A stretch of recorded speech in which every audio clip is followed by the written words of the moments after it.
vu que ça fait 3 jours à peu près qu'on se tape la pluie en bivouac. En fait, nos chaussures ont du mal à sécher. Donc, nouvelle solution, on prend les sacs à crottes pour ramasser les crottes de notre toutou, qu'on met en surchaussette. Donc, on met nos chaussettes, on met les sacs à crottes par-dessus, et ensuite, on enfile ça dans la godasse. Donc, ça fait que la chaussette reste à peu près au sec. Comme ça, l'humidité qui arrive par les pores extérieurs n'atteint pas de suite notre coton de truc. Voilà, petite technique de survivaliste. Voilà, mais ça par exemple c'est le sac à crottes que j'ai utilisé hier en fin de journée.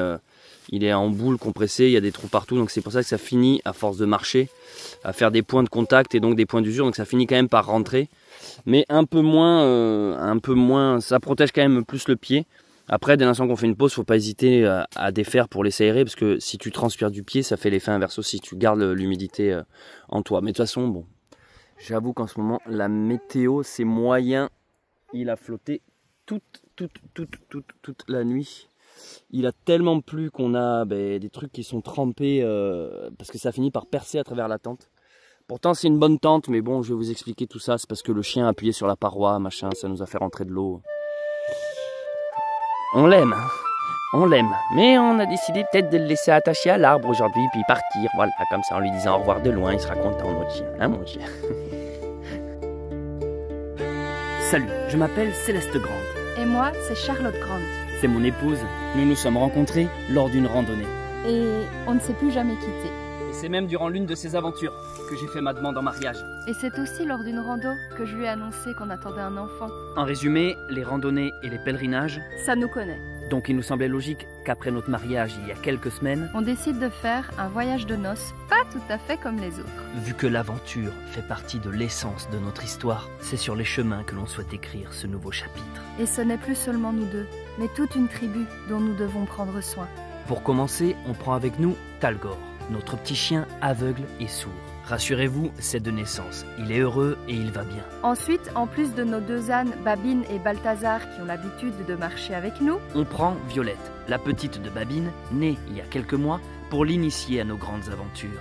Et bien sûr, notre petit bébé de moins d'1 an sera également du voyage. Ce sera donc notre premier périple en tant que jeunes parents. On apprend à notre enfant à dire bonjour aux arbres. Et vous voulez peut-être savoir où on va? Nous avons décidé de traverser toute la Bretagne à pied, jusqu'au Mont Saint-Michel. Et pour cela, on va improviser notre chemin. Vous allez découvrir avec nous toutes les légendes et la magie du monde celtique. Tradition, folklore, légendes arthuriennes, mythes oubliés, la Bretagne comme vous ne l'avez jamais vue. Sauf si vous avez vu des vidéos sur la Bretagne. Mes petits lutins. Et mes petites fées. N'oubliez pas de nous suivre dans cette nouvelle aventure. Avec une vidéo par jour. En prenant un bon verre de cidre et surtout, votre baluchon.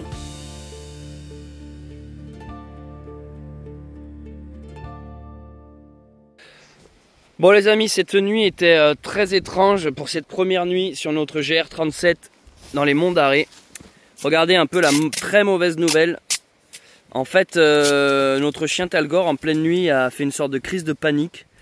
Et il a sauté sur la moustiquaire. Parce que vous comprenez bien que notre chien, il dort en fait dans cet espace-là, l'upside. Il a sauté sur la moustiquaire et en fait, il nous l'a explosé. Donc en fait, c'est comme si on avait fait un coup de couteau comme ça, là, directement, zip. Donc, on l'a tiré la gueule pas possible à 5 h du matin. Ce qui fait qu'après, le reste de la nuit... rien, on était un peu tendu parce qu'il a plu toute la nuit, mais vraiment toute la nuit, hein. Flotte en continu. Par chance, les babines ne sont pas trop trempées parce qu'elles étaient sous les arbres. Donc, la moustiquaire, cette tente qui m'a quand même coûté un bras, disons-le, à Decathlon, ouch quoi. Donc là, on la répare comme on peut avec un peu de scotch. Parce qu'en fait c'est pas juste un trou dans la moustiquaire, le problème c'est que maintenant ça abîme toute la tension de la tente, en fait c'est comme détendu si vous voulez, et le trou risque de s'agrandir. Mais ensuite le chien, vu qu'il avait décidé de faire des conneries, il s'est appuyé toute la nuit sur nous là, et donc en fait on avait de l'eau avec nous. Regardez le matelas là, il y a de l'eau partout. Donc en gros ici toute la nuit le duvet trempé quoi. Le duvet trempé, les pieds trempés. Et c'est un peu un mauvais plan quand tu es dans une tente et que c'est un peu le seul endroit safe ta tente. Parce que vous voyez, en plus on s'était mis à découvert dans un champ là. Il n'y a pas de branches, il n'y a rien. Donc si tu veux, vraiment toute la nuit, ça a... le vent, la pluie. Et quand tu commences à avoir des percées, la moustiquaire, puis ensuite l'eau qui rentre par les pieds et tout, tu te dis, oula, ça s'annonce nul cette histoire. Donc voilà, cette nuit était très bizarre. Mais voilà, je voulais vous montrer ça parce que c'est un peu la mauvaise nouvelle du truc. Mais c'est surtout que là, on n'a pas encore déjeuné, on est en train de plier le camp. Mais je vais vous raconter un peu parce que je pense que le comportement de notre chien était très étrange. Réparation terminée, on a mis du scotch des deux côtés. Mais comme disent nos amis belges, c'est pas gay. C'est pas gay, hein. Non, c'est pas le moment. Allez, on décolle enfin de ce champ où nous avons passé une étrange nuit. Très bizarre, il me tarde de vous raconter, mais j'attendais pour cela qu'on reprenne la route. Ça y est, les mystères et les choses paranormales commencent directement. Ça nous met dans le bain de la Bretagne mystérieuse que nous sommes venus découvrir.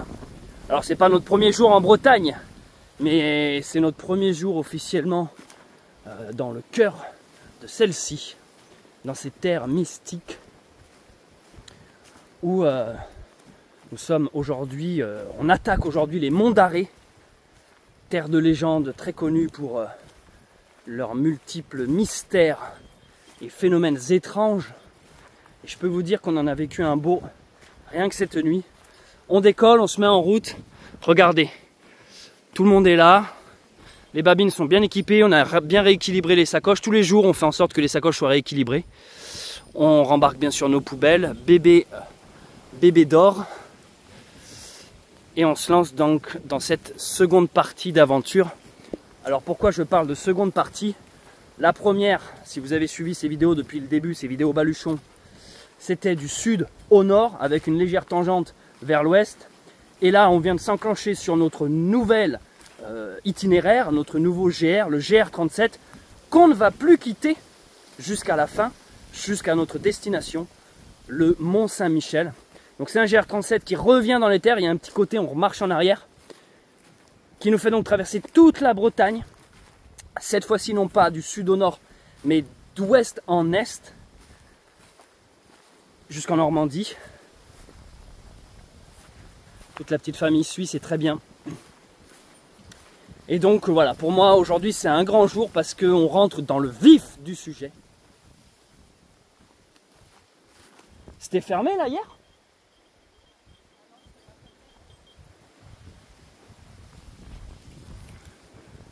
Phénomène paranormal ou juste paysan Bon bref, on se lance dans la seconde partie de notre périple. Mais attention, je dis seconde partie, ça ne veut pas dire que nous sommes à la moitié. Parce que là, tout ce qu'on a à faire, c'est bien plus long que ce que nous avons déjà fait jusqu'à présent. Je pense qu'on a fait on a fait un tiers du chemin. Boum! Nous sommes le petit point vert et nous allons suivre ce chemin rose nommé GR37 en commençant directement cette aventure par les monts d'Arrée. Et je vais peut-être ouvrir l'autre carte, elle est plus lisible. Bim, nous voici sur la seconde carte. Donc, ben voilà tout le parcours que nous allons effectuer dans ce second chapitre. Voilà, jusqu'au Mont Saint-Michel. Et alors la grande nouveauté pour nous, en fait, à partir d'aujourd'hui, c'est pour ça qu'aussi ça nous soulage d'un poids, c'est qu'on est sur une... D'ailleurs, regardez, ça s'appelle le cœur de Bretagne. C'est que on n'a plus à s'occuper de l'itinéraire. Voilà, en fait, on s'enclenche sur un rail, si vous voulez. Et maintenant, on se laisse glisser. Alors, quand je dis ça, ça peut sembler simple. Ça peut sembler genre, ah cool, la rando, il n'y a plus d'aventure et de péripéties. Si, hein, les difficultés vont être là et sûrement nombreuses. Je pense qu'on est loin d'avoir fini. Surtout avec ce qui nous est arrivé cette nuit, je me dis, oula, ça annonce la couleur du reste du périple. Mais ça nous enlève une charge de travail qui est de tout le temps regarder la carte, pour tout le temps savoir si on est sur la bonne route, à chaque intersection, voir si on va à gauche, à droite ou tout droit. Voilà, donc maintenant, ça nous enlève ça de l'esprit et mine de rien, ce n'est pas rien. Ce n'est pas rien du tout. Donc oui, ce sont bien nos premiers pas sur le GR37 qu'on attendait depuis longtemps. Alors peut-être je me répète et je radote beaucoup, mais c'est pour vous exprimer la joie que c'est finalement de se dire ok, on en est là dans notre aventure. Parce que quand tu prépares une aventure, en fait il te tarde d'y être et en même temps ça te paraît super loin. Surtout qu'en début, quand je voyais qu'on était à du 10, 12 km par jour, je me disais putain on n'est pas près d'y être. Et en fait de me dire que si, petit à petit on avance, petit à petit on y est. Donc voilà, ça fait super plaisir de se dire allez c'est parti. On se lance enfin dans ce périple que j'avais projeté, que j'imaginais au loin. Je me disais putain est-ce qu'on y sera et quand est-ce qu'on y sera. C'est aujourd'hui en ce 2 septembre, si je ne dis pas de bêtises, c'est bien ça, mardi 2 septembre. Alors le petit sentier que vous voyez là, c'est la pluie. Il a tellement plu cette nuit, il a plu en continu, que ça a fait une rigole. Hein. C'est le principe des rivières. Ça a fait un écoulement, l'érosion. Ça a tout nettoyé sur son passage. C'est comme ça que se creusent les vallées. Donc là on a un début de vallée, hein. On reviendra dans 5 milliards d'années, voir s'il y a un petit village de pêcheurs qui s'est construit. Ici là, et ici là. Mais en gros, waouh, c'était quoi ça? C'était une chouette. Je viens de voir une chouette. Si, elle s'est envolée devant moi. Ah ouais, bah là c'est parti. C'est la Bretagne qui nous souhaite la bienvenue. Faut absolument que je vous raconte ce qui s'est passé cette nuit. Nous nous situons actuellement dans ce qu'on appelle les monts d'Arrée. Les monts d'Arrée en Bretagne, c'est assez connu. Parce que c'est des endroits où baigne un aura particulier. Il y a plein de légendes avec des corrigans. C'est des terres un peu brumeuses, un peu désolées même. Et les anciens, depuis la nuit des temps, se racontent plein de légendes sur ces lieux. Et c'est aussi simplement un endroit assez joli par rapport à la Bretagne. Alors, on va aller voir. Pour l'instant, on est dans un petit sentier.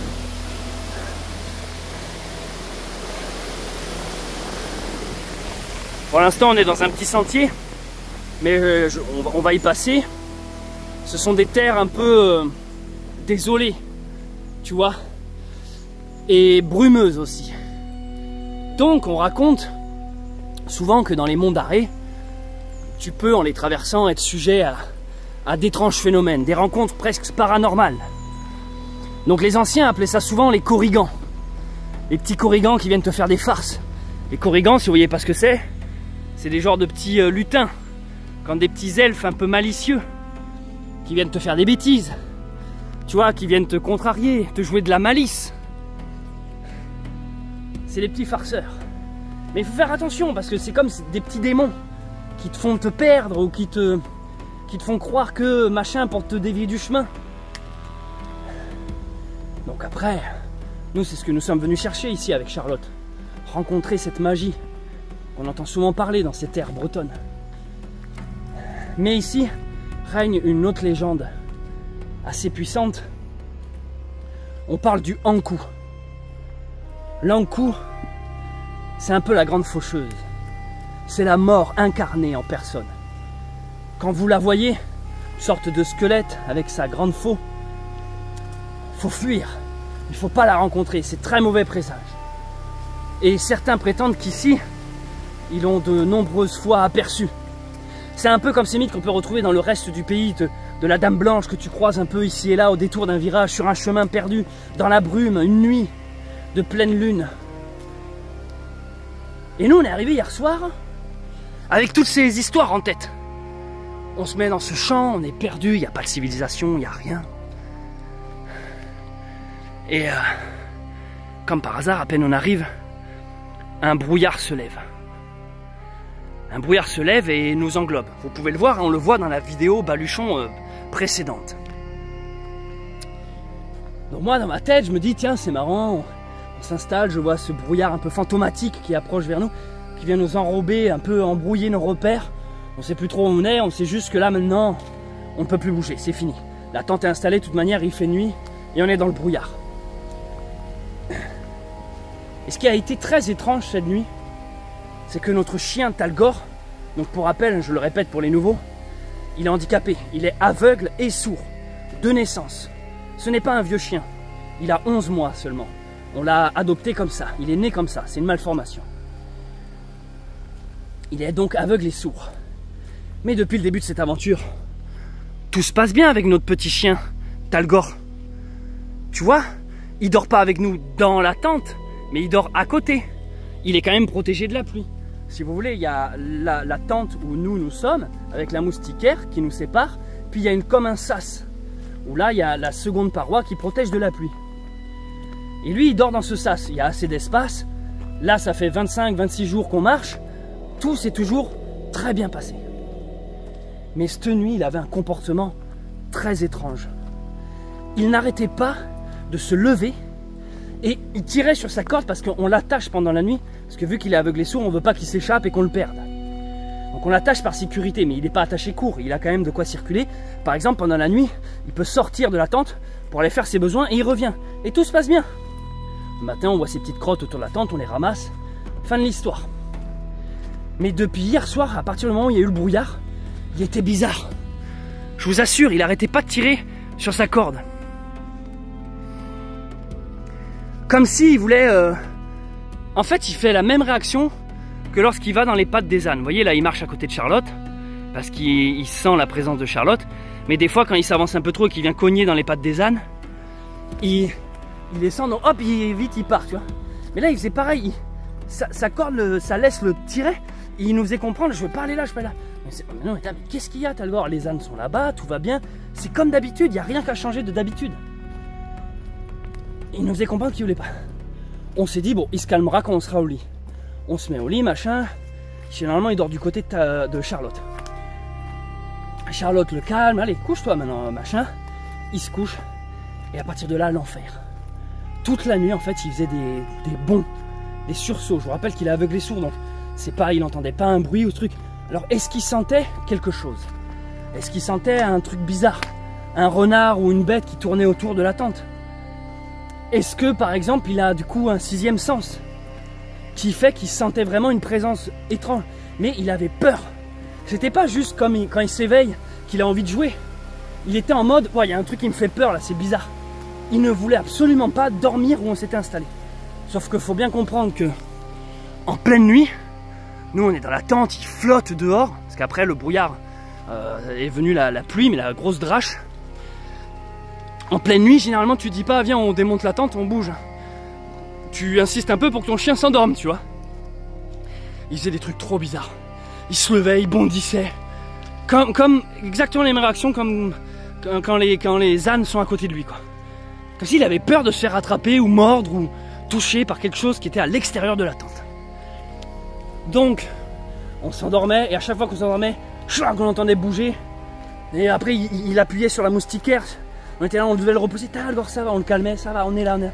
Il restait debout comme ça, très peureux. Il attendait. Puis il commençait à se rasseoir. On commençait nous-mêmes à se rendormir et bam, il recommençait. Ça fait ça toute la nuit, toute la nuit. On a très mal dormi, très mal dormi. Et on ne pouvait pas faire grand-chose parce qu'il pleuvait. Donc à un moment donné, à 5 h du mat, on s'est dit qu'est-ce qu'on fait? On va pas être comme ça.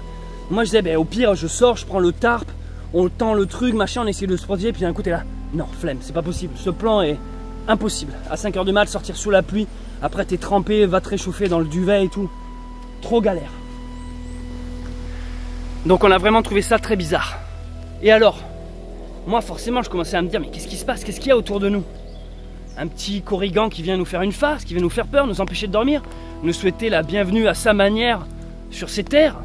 Est-ce que c'est l'Ankou en personne qui est venu avec sa brume, qui a un message étrange à nous faire passer? Est-ce que notre chien a senti tout ça? Toutes ces énergies? Mais pire, Charlotte, elle a un petit pouvoir depuis qu'elle est gamine. Elle peut communiquer avec les animaux. On appelle ça comment déjà? Communication animale. Non mais tu dis souvent que tu vas faire une CI. Ah oui voilà c'est ça. CI, communication intuitive. Donc elle essayait de rentrer en contact avec notre chien Talgor pour le rassurer, lui dire que tout allait bien. Mais c'était très difficile cette communication. Alors là je sais qu'il y en a plein qui vont me dire ben, laisse parler Charlotte. Je rappelle pour les nouveaux et nouvelles, Charlotte aime pas s'exprimer en vidéo. Voilà, c'est pour ça que je vous explique. C'est pour pas lui éviter le fardeau de devoir expliquer alors qu'elle n'est pas à l'aise avec les caméras. Mais à un moment donné, à force d'insister, on a l'impression que ça a un peu marché. Talgor a fini par s'apaiser et a fini par s'endormir vers les 5 h 30, 6 h. Donc, on a pu continuer notre nuit qui était chaotique jusqu'à présent. Mais nous, notre priorité, c'est bébé. Parce qu'avec nous, on a notre bébé qui est très jeune, qui a 6 mois. Donc, on s'est dit, tant que bébé dort et est au sec, tout va bien. Parce que quand Talgor commençait à se paniquer, il nous a déchiré la tente. Donc on commençait même à avoir des gouttes qui nous tombaient dessus pendant que tu dors. Ça, franchement, c'était un enfer cette nuit, c'était chaotique, tout était chaotique. Moi je me suis dit, putain, ça va pas le faire.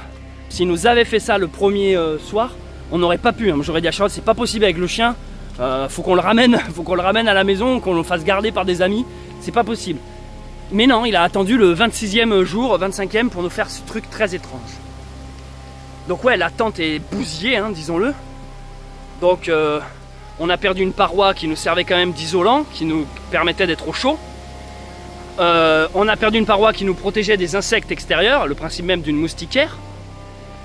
Et on a perdu de la tension aussi. Parce qu'une tente fonctionne parce que c'est tendu. Lui, vu qu'il nous a fait une incision, ça a comme détendu tous les tissus. Donc ça fait que le reste de la nuit, en fait, il y a une partie de la moustiquaire qui flottait, on va dire, qui touchait le matelas et donc ça nous l'a imbibé d'eau. Vous avez vu, je vous l'ai filmé tout à l'heure. Donc tout ça, ça nous a fait dire, mais putain, le voyage devient un enfer en fait. Alors on s'y attendait, hein, tout ça, à toutes ces difficultés. Mais on a toujours espoir que ça n'arrive pas. Sur le coup, quand ça t'arrive, ce genre de truc, tu te dis, non mais c'est pas de chance, ou le chien a peur, il doit croire qu'il y a un âne à côté. On essayait de trouver une raison. Mais à un moment donné, je dis à Charlotte, mais attends, et si on acceptait juste le mystère?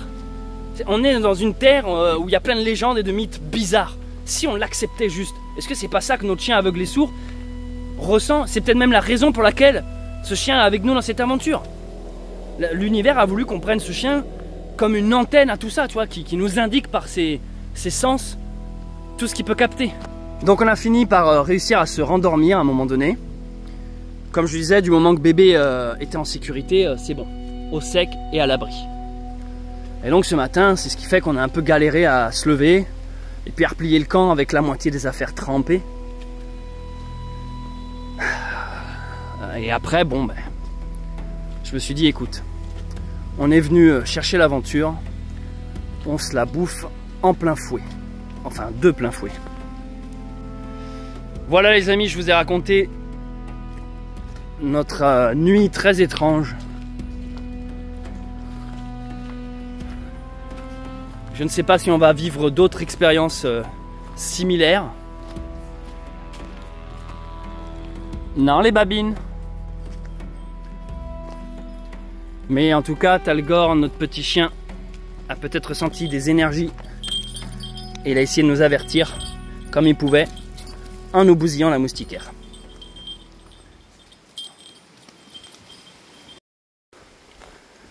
Pour conclure, on peut se demander si... Qu'est-ce que c'était finalement? Était-ce un simple malaise de notre chien? Était-ce un farfadet un peu tordu? Était-ce la présence malsaine de l'encou? Était-ce juste de la malchance, l'humidité? Ou peut-être tout ça à la fois?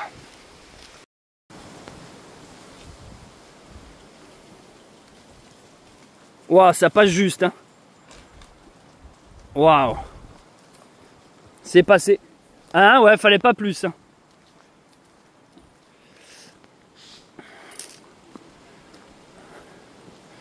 Donc ce GR37, les amis, va être teinté d'histoires, de mythes et de légendes. C'est un peu ce que nous sommes venus chercher ici et c'est un peu la poésie que j'ai envie de vous transmettre à travers ces vidéos. Quand j'ai essayé de décrire la Bretagne à Charlotte, qui ne la connaissait pas, j'ai essayé de lui dire ben, c'est des forêts, il va y avoir beaucoup de rivières, de fougères, d'humidité aussi, d'arbres sinueux. Et c'est un peu tout ce qu'on se prend dans la tête depuis plusieurs semaines maintenant. Ça va faire bientôt un mois qu'on marche. Vous imaginez? Compostelle, il faut 2 mois pour le faire. 1 mois la partie française et 1 mois la partie espagnole. Nous là, ça va faire 1 mois qu'on a fait notre première partie. Et là, je pense, bon, j'en sais rien, mais qu'on a encore un bon mois pour faire la seconde. Mais ce qui nous enlève une difficulté, c'est qu'avant, vu qu'on a improvisé notre chemin, il y avait aussi une certaine manière, on s'éloignait du Mont Saint-Michel. Le parcours qu'on a fait depuis Carnac nous éloignait de notre destination. Donc il y avait aussi une certaine frustration ou quelque chose de contre-intuitif. Or là, de me dire qu'à présent, le moindre de nos pas nous en rapproche, eh bien ça change toute la donne. Je vous assure, c'est subtil, hein, mais je le ressens en nous. Ça fait quelque chose où, ça y est, on y va pour de bon. Presque, j'ai envie de dire presque, dernière ligne droite. Mais j'aime pas non plus l'expression parce qu'on a l'impression qu'on y est demain, quoi. Mais il y a quelque chose comme ça, où là, ce trait, si je le suis jusqu'à là-bas, il y a le Mont Saint-Michel à l'autre bout. Et ça enlève une charge parce que, ben là on y est pour de bon. On s'en approche enfin.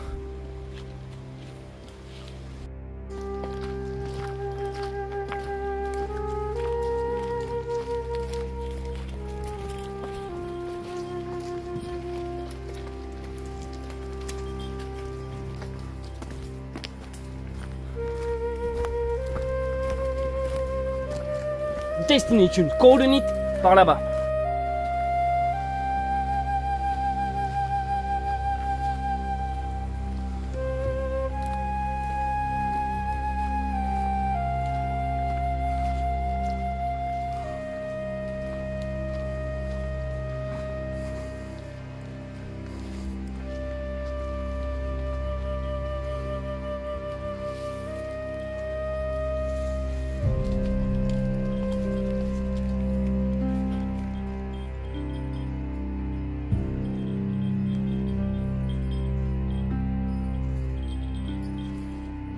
Trop mignonne Babine, elle attend que je fasse mon plan pour prendre la route. Allez, viens Babine.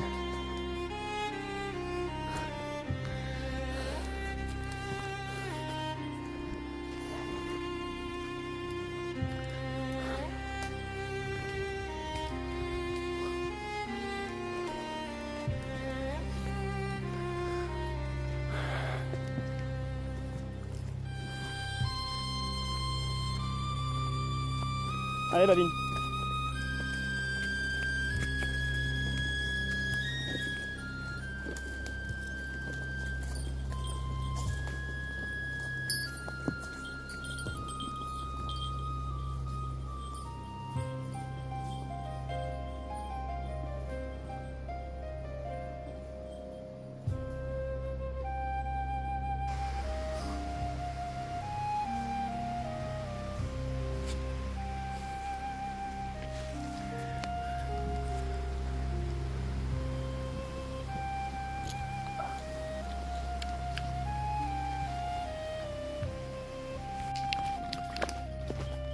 Le chemin se passe, ma foi, très bien.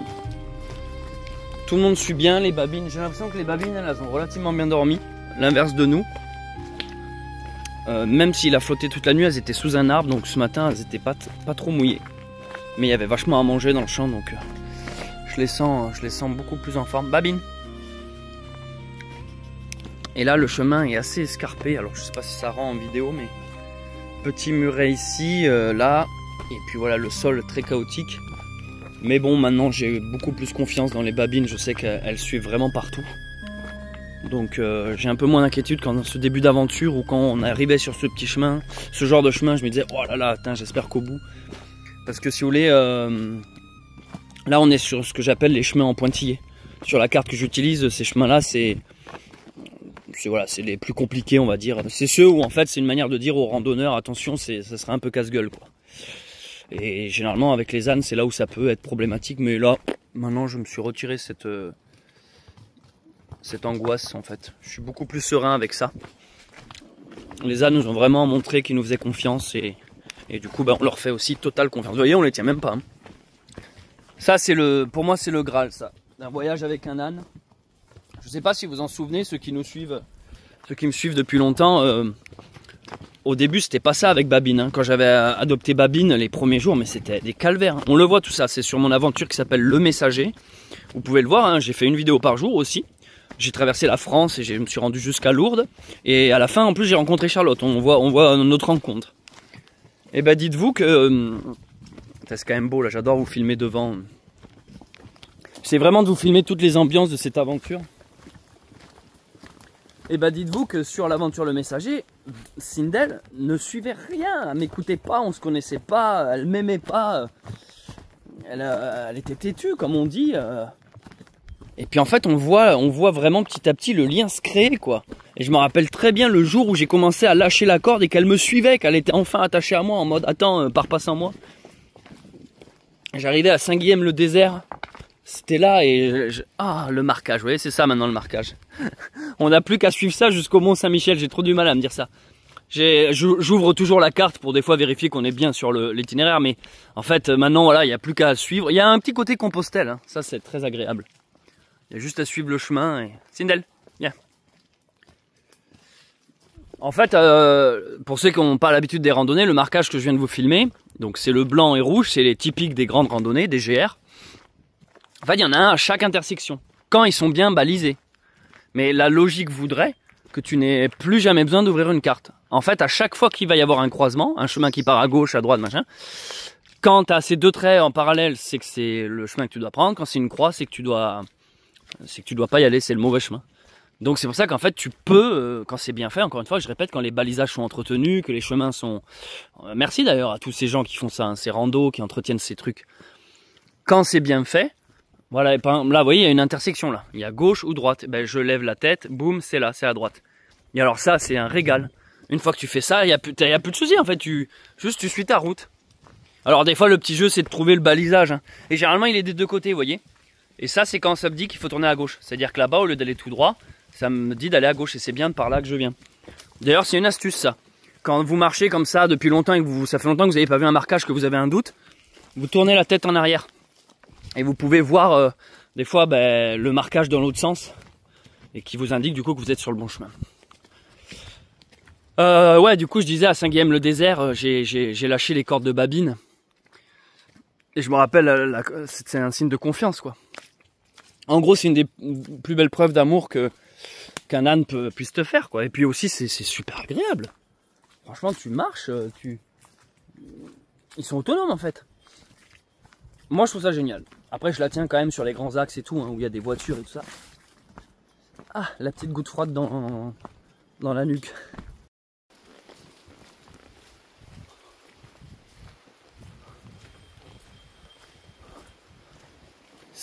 Ah ben il y a des ânes là. Il y a un âne. C'est trop bon, on est en train de suivre un petit cours d'eau là dans une forêt. Putain mais là c'est j'adore, j'adore. C'est mignon comme tout. J'avoue on dirait Balthazar ouais. Oh il a une belle queue lui. Il y a Babine.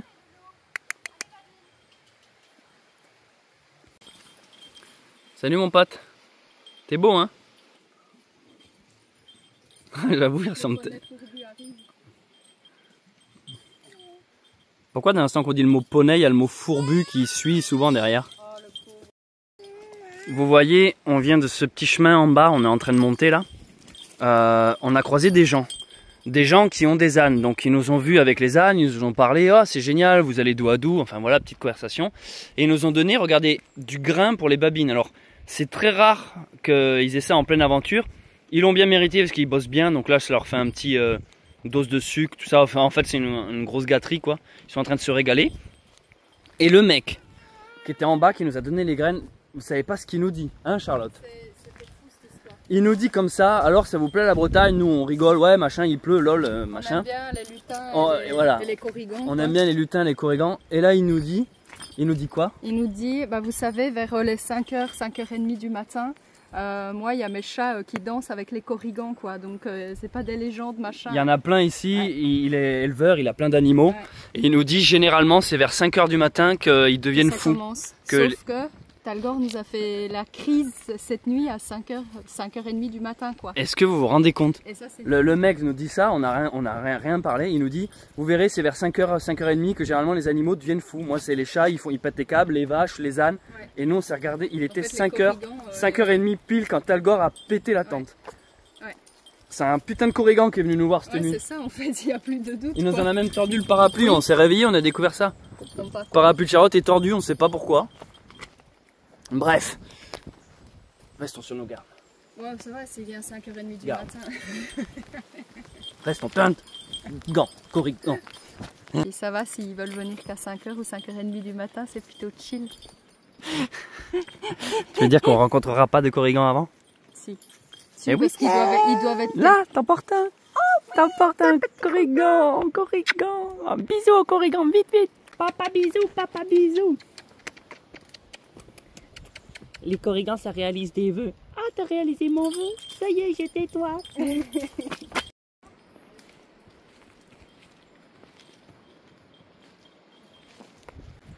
Trop bien, les gens nous laissent passer. Je croyais que c'était des corrigans sur le coup. Parce que maintenant, ça y est, je suis à fond là-dedans. Mais non, c'était juste des gens qui nous laissaient passer. Mais attention, c'est peut-être des corrigans qui se sont déguisés en gens. Je vais prendre ce gland dans ma poche. Je suis sûr que si je le lance très fort sur un corrigan, il nous laissera tranquille. Prenez des glands, les gars. Ramasse un gland, Charlotte. Ça peut te protéger.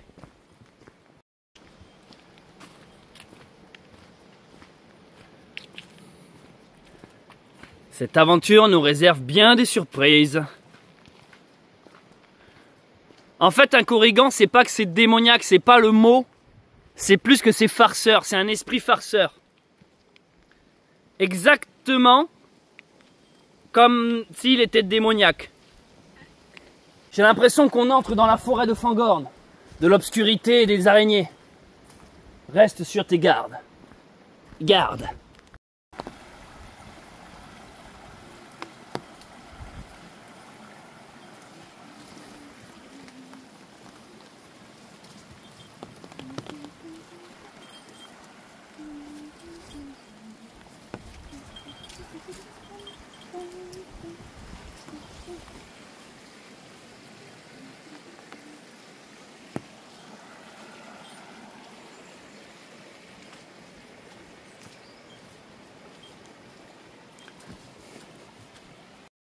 Vous voyez là on sort de la forêt, ici il y a des petites croix donc c'est pas par là, donc il y en a plusieurs, c'est parce qu'en fait il y a plusieurs randos qui se combinent.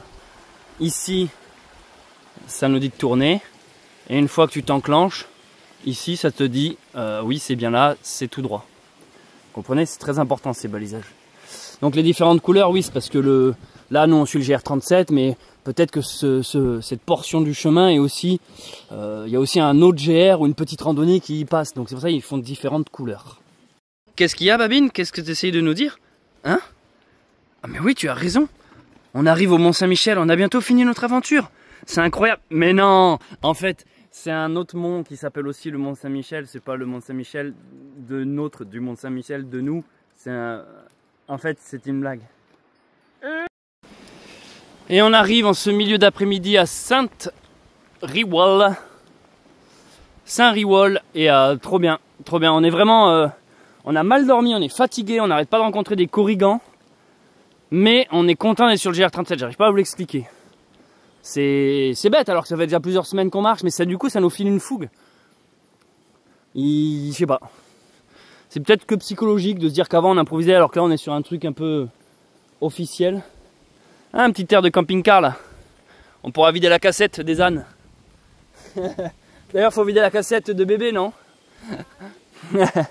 Donc regardez, nous arrivons à Saint-Riwal. Donc voici où l'on se situe sur la carte de la Bretagne. Et voilà, bah, ça se passe bien. Écoutez, j'ai pas plus à dire à part que ça se passe bien et que si vous vous souvenez dans les épisodes précédents, les points bleus présents sur cette carte. Il y a écrit quoi là sur le panneau? Ah, on rentre dans le parc naturel régional d'Armorique. Ok, très bien. L'Armorique qui est l'ancien nom de la Bretagne. Légendes armoricaines. Et j'ai rejoint ma femme, mon fils et mon domaine. Ah oui, c'est écrit là en plus. Régional d'Armorique. Oui, je disais, les points bleus, c'est tous les abonnés qui m'ont dit si tu passes dans le coin, on peut t'héberger. Les coins marrons, c'est les trucs à voir. Donc là, on arrive justement à un truc à voir. Parce qu'il est tout petit, on le laisse libre. Ça semble les boîtes de vitesse là. Ça sent un truc bizarre, ouais.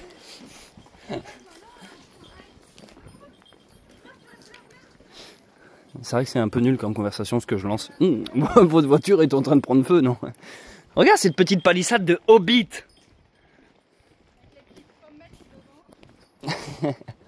L'écomusée des Monts d'Arrée. Bonjour. Épicerie, ah bah attends, il y a ce qu'il faut là. Allez, go, stop, ça signe l'arrêt immédiat de cette journée. Hein? T'inquiète pas que les babines vont se débrouiller. Non mais il a l'air cool ce petit village.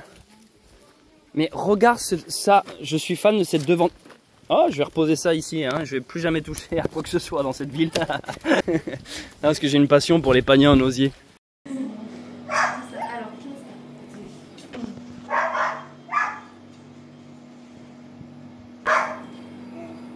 On va se prendre ça. Et les petits fromages jaunes là. Les jaunes, tu veux? Ouais, pas toi? Si. Regardez le petit sac que j'ai pris pour Chacha. Wow. Dans chaque aventure, on se prend. En fait, j'ai une passion pour les sacs en osier, mais là, pour le coup, c'est pas pour moi, c'est pour Charlotte. Il est trop magnifique. Il est trop beau, hein, pour la celte des sous-bois. Je vais pouvoir ranger des champignons. Des champignons ou du fromage. Ou bébé, on a qu'à mettre bébé dedans, bébé, il va dedans le panier, bébé. Oh, il est beau, hein. Donc, on va pouvoir passer à table. On s'est pris plein de conneries. Moi, j'ai pris du friton, Charlotte, enfin un truc, ça ressemblait à du friton, mais je sais pas. On s'est pris du fromage, du bon pain, et là, du cognam. Oui, non, mais je sais, il revient. Pour la première fois, on s'est pris un dessert pur breton qui s'appelle kougnamam. Le kougnamam, il est là-bas au fond. Et moi, vu que j'avais envie de dépenser mon argent, j'ai pris des semelles dans peau de mouton que je vais rajouter dans mes pompes. On va tester si c'est un achat utile ou absolument non nécessaire. Mais je sais pas, j'ai vu ça, j'ai dit oh, j'ai trop envie de tester ça. Kougnamam. Kougnamam. Bon, alors les amis, regardez. On est toujours dans ce petit village, on a fait 2-3 emplettes dans l'épicerie. Et en fait, le cimetière est autour de la chapelle. Et là-bas, il y a de quoi brouter. Donc on a mis les babines au fond, derrière la petite chapelle qui est malheureusement fermée, pour qu'ils broutent. Et nous, on est juste à côté, dans ce qu'ils appellent le jardin du presbytère. Je crois que c'est ça le nom. Et voilà, on a trouvé une petite table de pique-nique sous la pluie. Voilà, on est super bien. C'est très agréable de manger comme ça, avec les petites gouttelettes qui ruissellent dessus. Mais la bonne nouvelle, c'est qu'on s'est pris des bons trucs. Fait ici, brassé au Monts d'Arrée. Donc moi, c'est une petite bière, et Charlotte, je crois que c'est une sorte de coca. Et aussi, on a pris des yaourts faits ici. Et kougnamam. Aussi, on a pris un panier. Ah ouais, le panier il va être bien. Et moi j'ai déjà enfilé mes peaux de mouton dans les pieds pour voir ce que ça fait d'avoir un compte en banque négatif. C'est un repas de Hobbit. Hein. Le seul truc désagréable c'est la flotte. Même notre enfant mange de la carotte de Hobbit. C'est pour ça que ça s'appelle une patate douce. Fromage de Hobbit. Pâté de Hobbit, on mange à la cuillère de Hobbit. Fromage de Hobbit. Fromage de Hobbit qu'on mange. Même notre dessert, il y a un truc de Hobbit. On a pris un rail de Hobbit. C'est un enfer les amis. Là, la pause pique-nique elle est assez désagréable parce que c'est grosse pluie. Donc on essaie de se convaincre. La Bretagne c'est comme ça.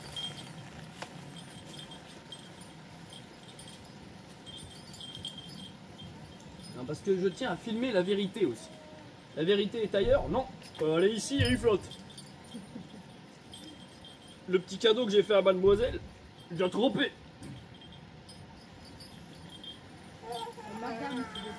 Madame, oh oui, mademoiselle.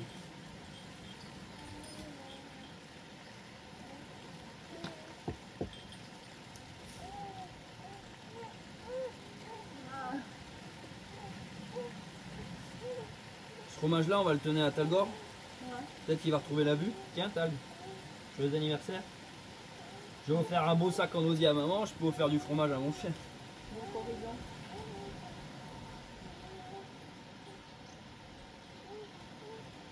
Waouh! Ah là, c'est vraiment un temps de merde. Je te parie qu'une fois qu'on sera en gîte, si on va dans le gîte, il fera beau. Non, je crois pas. C'est vraiment pourri aujourd'hui, c'est vraiment pourri. Enfin, c'était bien, mais jusqu'à ce qu'on fasse cette pause. On trouve l'épicerie, l'endroit est nickel. On se disait, ah, c'est trop bien et tout. Et en fait, là, la pluie, elle vient nous achever, quoi. Putain, c'était bien, pourtant, c'est une bonne journée qui était bien partie. Mais là, on a froid, on est trempé. Puis on a mal dormi à cause des Korrigans. Écoutez ce truc improbable, les amis. On était sous la flotte en train de pique-niquer comme des cons.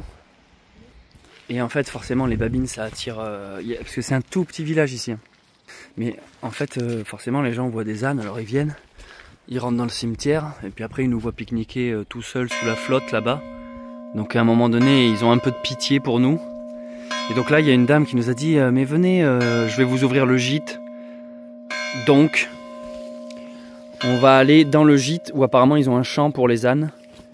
Car même si on n'a pas énormément avancé aujourd'hui, je crois qu'on a quand même bien avancé, ben, vu que la flotte nous a achevé pendant le repas là, on s'est dit allez hop, on a bien mérité un gîte. De toute façon, je vais pas vous mentir, ces derniers jours on avait pas mal charbonné, on faisait du 20 km par jour. Et on s'était dit que dans cette seconde partie, vu que maintenant ça y est on est enclenché sur le GR, on lève un peu le pied, on profite. Donc voilà, on pensait continuer à marcher. Mais bon, là il y a gîte, il y a proposition, il se remet à pleuvoir au moment où je dis ça. Donc on va suivre la dame jusqu'au gîte. Il y a d'autres choses à prendre? Regardez un peu où est-ce qu'on se trouve, les amis. C'est improbable, c'est sorti de nulle part. On est clairement dans un gîte. Donc on esquive la pluie. En fait, il y a une personne qui nous a vu galérer avec notre pique-nique pourri sous la flotte. Elle est venue, elle nous a dit vous cherchez un endroit où dormir? Donc sur le coup, je sais pas pourquoi j'ai toujours le réflexe de dire non, enfin on va continuer de marcher. Parce qu'en fait nous on était dans l'optique là de continuer de marcher. Et puis en fait elle fait parce qu'il y a un gîte qui est à disposition. Donc regardez, on a carrément une chambre à nous. En plus, coup de bol, c'est une chambre qui a un lit, qui a un lit de 2 places. Donc on va pouvoir faire l'inverse d'une chambre à part. On est à côté des toilettes handicapées, ce qui nous correspond bien avec le chien aveugle et sourd. Non, du coup c'est propre, c'est génial. On est là, t'as le grand. Et en fait on a le gîte pour nous tout seuls. Alors c'est ce qu'on appelle un gîte communal ou aussi appelé gîte d'étape. Donc c'est très fréquent qu'on trouve ça sur les randonnées comme Compostelle. J'étais pas certain qu'on allait en voir sur des randos comme celle-ci, qui sont un peu moins connues. Mais en fait, vous voyez, c'est des espaces communs. C'est-à-dire, là, on est dans le lieu pour manger ensemble, mais après, chacun a sa chambre. Et après, les toilettes et les douches sont communes aussi. Donc il y a des étages, hein. Donc nous, on va pas y monter vu qu'on n'a rien à y faire. Voilà, petit coin, cheminée, tu vois, on peut même faire un feu, il y a du bois. Et on a aussi la cuisine en commun. Donc par ce genre de gîte, en fait, c'est un peu le principe d'un gîte en haute montagne, en pleine montagne. En fait, tu arrives et c'est tout le temps ouvert. Toute l'année, c'est ouvert. Donc vous voyez, ici, tu as de la vaisselle, tu as des installations. Voilà, Putain, je vais bien me faire un café, moi. Tu as des micro-ondes, des fours, des frigos. Et voilà, comme je disais, toute l'année, c'est ouvert. Donc tu rentres, tu vois, il n'y a pas d'accueil, il n'y a pas de truc. Et de temps en temps, il y a une personne qui vient vérifier, voilà, qui vient te dire « Ah, vous êtes là », voilà. Et c'est à ce moment-là que tu payes. Alors sur Compostelle, c'est souvent des donativos, c'est-à-dire que tu donnes ce que tu veux. Ici, non, il y a quand même un prix fixe, mais c'est moins cher que tout le reste. C'est-à-dire qu'on ne peut pas trouver moins cher que ça. C'est moins cher qu'un logement, qu'un Airbnb, qu'une location, qu'un hôtel. C'est ce qu'on appelle des gîtes communaux ou gîtes d'étape qui sont mis à disposition justement pour les pèlerins ou randonneurs.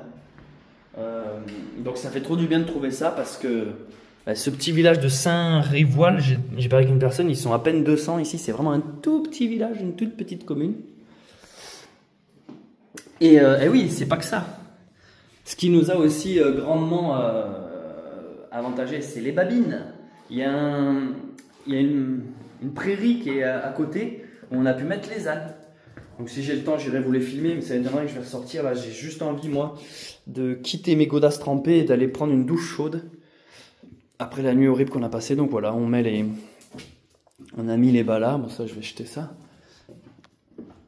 Mais je vous jure, c'est sorti de nulle part. Et ça fait plaisir dans ce genre d'aventure t'es en train de galérer sous la flotte et il y a quelqu'un qui dit hey, si vous voulez... Attends, je sais pas où je mets les poubelles. Si vous voulez, il y a le gîte là-haut. On s'est regardé, on était là. Ouais, je crois qu'on va pas dire non. Donc je vais quand même regarder le nombre de kilomètres qu'on a fait. En tout cas, ce qui est cool, c'est que ça permet de passer une nuit au chaud. Parce qu'ils ont apparemment prévu encore pas mal de bourrasques de vent et de flotte. Et ça permet aussi de faire sécher un maximum de nos affaires qui sont trempées un peu de partout. Je suis sûr, Charlotte, que les Corrigans avaient prévu qu'on passe une nouvelle mauvaise nuit. Mais grâce à mon gland magique, le destin est venu nous aider. Trop bien. Ça fait pas 10 minutes qu'on est là, c'est déjà le gros bordel. On s'est étalé littéralement partout. On a fait 12 bornes. C'est bien 12 bornes. Oula, oula.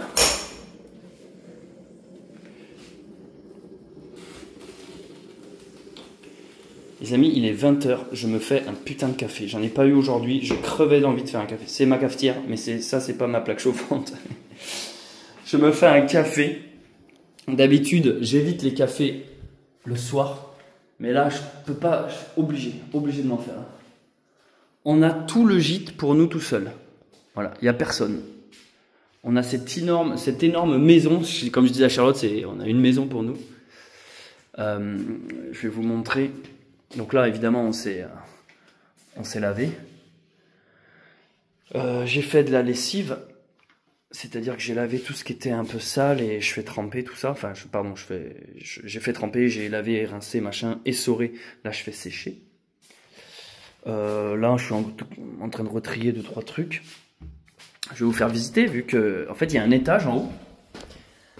Et c'est sympa aussi. En fait, il y a d'autres chambres. Vous voyez, il y a des toilettes comme ça. Je fais ça surtout pour ceux qui n'ont pas l'habitude. Bon, là, c'est les escaliers qui redescendent dans la cuisine. Je fais ça pour les gens qui n'ont pas l'habitude de visiter des gîtes. Moi-même, c'est assez rare au final. Vous voyez, il y a les douches ici. Elles sont limite mieux que celles d'en bas. C'est super propre. Vous voyez, il y a même le petit torchon et tout. Non, super grave. J'aimerais bien vous filmer une chambre. J'ai l'impression... Ah non, celle-là, elle est ouverte. Mais voilà. Petite chambre. Ah ouais, putain, mais c'est mignon comme tout. Sympa. Petite chambre, donc c'est vraiment... Enfin, croyez-moi, quand t'es content de trouver ça. Quand tu te chopes la flotte. C'est exactement le genre d'ambiance que tu veux voir. Et donc, comme je vous disais, moi, c'est assez rare que je prenne des gîtes, que je reprenne et que je rentre dedans. Donc, je suis toujours aussi un peu curieux. Et ce qui est marrant, c'est que d'habitude, dans ce genre de gîte, c'est là où tu rencontres d'autres randonneurs. Et nous, on est un peu éclatés parce que cette aventure nous demande pas mal d'énergie. Donc, il y a toujours le côté où... En fait, le soir, c'est un peu le moment où tu veux être dans ta bulle. Tu as besoin de te poser, surtout après la douche. Là, on vient de se laver, on est en mode tout détendu, tous les muscles qui se relâchent. Et puis, on se sent bien. Là, on a une bonne chambre, il fait chaud. Et les radiateurs, les babines sont à l'abri. Enfin, tout est bien. Donc, on peut enfin décompresser. Et généralement, vu que c'est des gîtes que tu partages, je disais à Charlotte, putain, on a de la chance parce que là, quand il y a d'autres randonneurs, tu dois un peu faire la conversation, tu sais, t'es un peu obligé de faire alors, et vous faites quoi et tout, et vous venez d'où et tout. Et tu sais, des fois, je pense que tous ceux qui font de la rando voient très bien de quoi je parle. Des fois, t'as pas envie en fait. C'est pas que tu veux pas te sociabiliser, parce que paradoxalement, c'est aussi dans des gîtes que c'est là où tu fais de la rencontre sur Compostelle, c'est à ce moment-là que tu rencontres les autres pèlerins et que tu te fais des amitiés en fait. Mais il y a aussi des fois où t'as juste envie d'être dans ta bulle, tu vois. T'as envie d'être genre, stop, que là, je peux plus. Et quand des fois il est tard et que le mec te parle, ah ouais, machin, et bidule et tout. Et je disais, on a... Parce que souvent, j'ai trop cette image du mec aussi qui après squatte avec toi pendant plusieurs jours, genre, et vous partez à quelle heure demain? À 10 h, bon vas-y, on se lève ensemble, comme ça on part, et toi t'es là, ah ouais, ok, ouais, on va marcher un bout ensemble, et toi t'es là, ah pitié. Moi je me rappelle sur une aventure, j'avais du mal à me défaire d'un, c'était un enfer. Il y avait un pèlerin qui était super sympa, mais en fait à un moment donné, il voyait pas que ça faisait bientôt une semaine qu'il me collait, et était là genre, mec, j'en peux plus, en fait, fais ton pèlerinage et laisse-moi faire le mien. Enfin bref, voilà. Faut réussir à... En fait, quand l'alchimie est pas là, c'est ça aussi. Parce que j'ai rencontré des potes avec qui après on a terminé Compostelle, ça faisait plusieurs semaines qu'on était ensemble, et là ça marchait. C'est ça, il faut que le lien amical soit. Mais des fois, juste le simple fait d'être « Ah, toi aussi t'es randonneur », c'est pas un lien suffisant pour créer une amitié sur plusieurs jours. Bref, voilà, donc on a ce grand gîte pour nous. Et en fait, ce que je voulais faire en cette fin de vidéo, enfin fin de journée, c'est boire un café et faire une dégustation Kunyamaman. Putain, j'avais exactement les mêmes tasses. Dis-le dans les commentaires si toi aussi t'as connu cette tasse. J'ai même la vaisselle, je crois. Les petites assiettes et tout ça. Oh mon gars, il est à 300 degrés le bordel.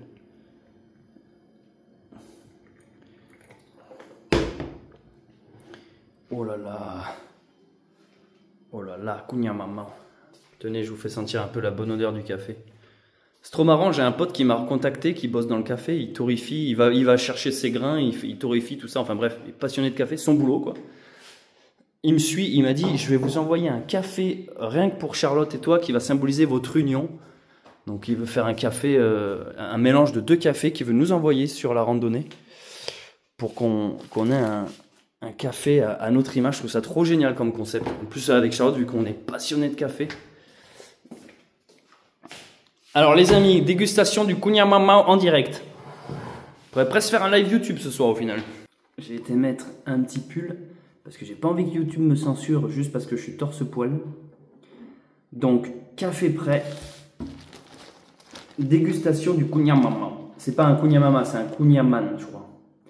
Donc on avait pris plein de desserts parce que Charlotte et moi on est des gros bébés. Quand on rentre dans une boutique on achète plein de conneries et puis après on fait en fait j'ai plus faim.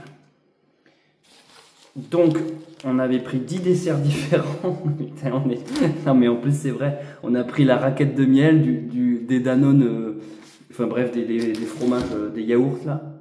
On a pris trop de desserts.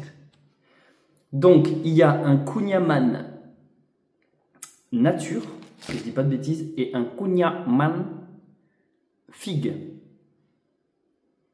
Je vais commencer par le nature. On se coupe une moitié du Kunyaman. Apparemment, c'est vraiment une plaquette de beurre fondue, quoi.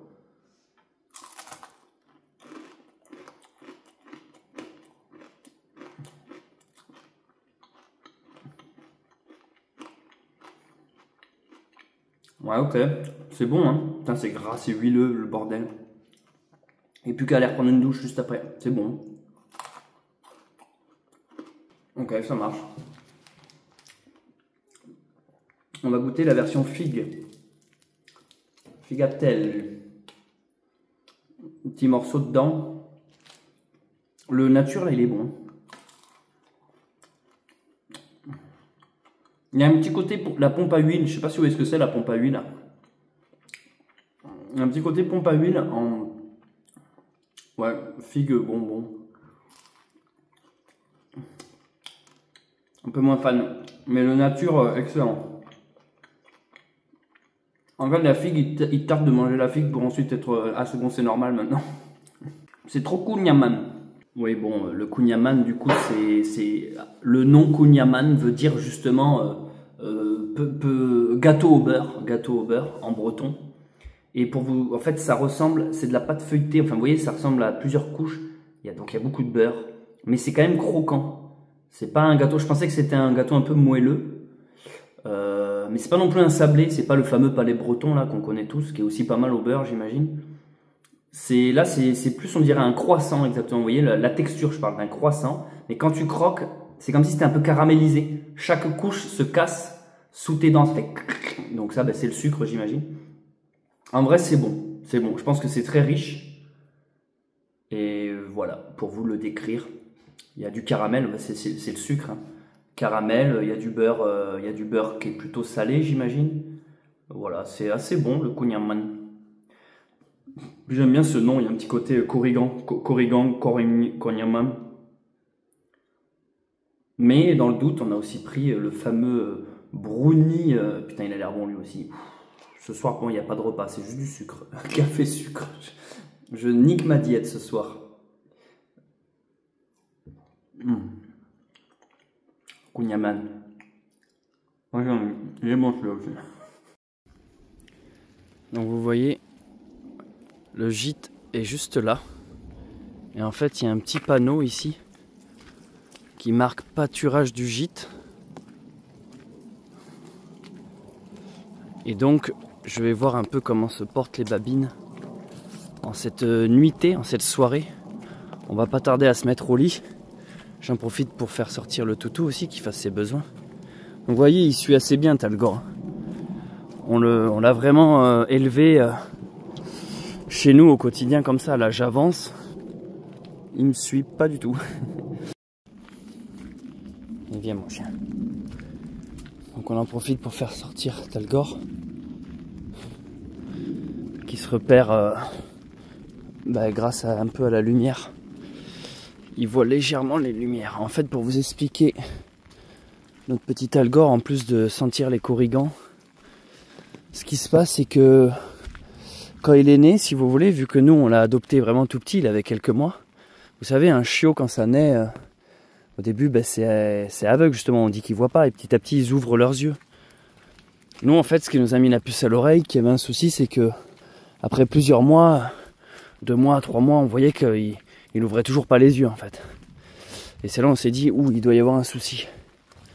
Et après on a été faire des soins assez poussés, enfin on a été dans une clinique spécialisée dans les yeux de l'animal, des canidés, pour voir s'il y avait quelque chose à faire. Et c'est comme ça qu'on a découvert qu'il était donc totalement aveugle d'un œil, et de l'autre il perçoit légèrement les lumières.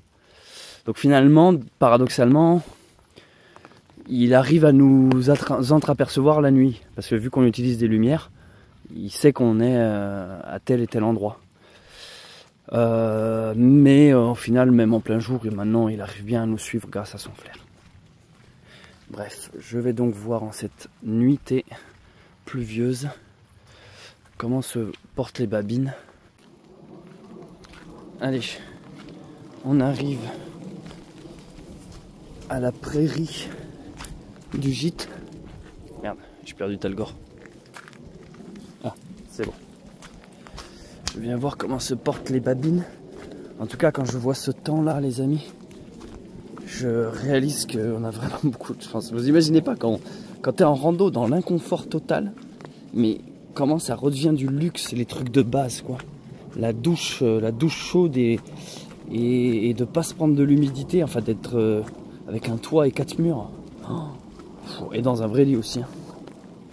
Non, on le savoure ce soir, ce gîte on le savoure. Salut les babines. Ça va Violette? Oh oui, la lumière fait mal aux yeux, toi tu dormais déjà. Coucou babine, coucou babine. Alors, je viens voir si vous êtes emmêlés. Ouh la merde, Talgor s'est bouffé là. Ça va mon pauvre chien, mon pauvre toutou. C'est rien mon gros.